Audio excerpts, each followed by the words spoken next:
Welcome to the Slop Temple. We pray this video helps. You start by confirming prerequisites.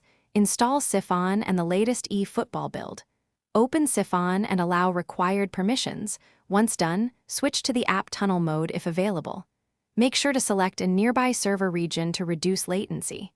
Next, close Efootball if it's running. You'll set Psiphon to route only game traffic. This avoids system-wide VPN slowdowns. Finally, verify your network speed, 3 Mbps or higher, so match sessions won't lag.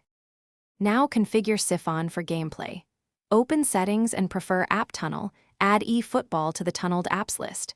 If App Tunnel isn't available, choose Tunnel Whole Device. Make sure to exclude bandwidth-heavy apps. Once done, pick a server close to the game's region to minimize ping. Make sure to enable background operation so Psiphon won't disconnect when you switch apps.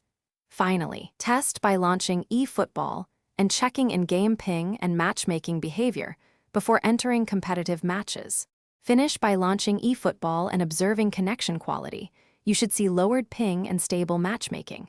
If the game still lags, exit both apps, change Psiphon's server, and relaunch Efootball. Sometimes country hopping fixes routing. Make sure to toggle App Tunnel versus Whole Device if connections fail. If nothing works, clear Psiphon cache or reinstall the app and reapply settings. Troubleshooting tip: if matchmaking times out, switch servers first. That resolves routing issues far more often than reinstalling. Thanks for watching. Consider subscribing if we helped you.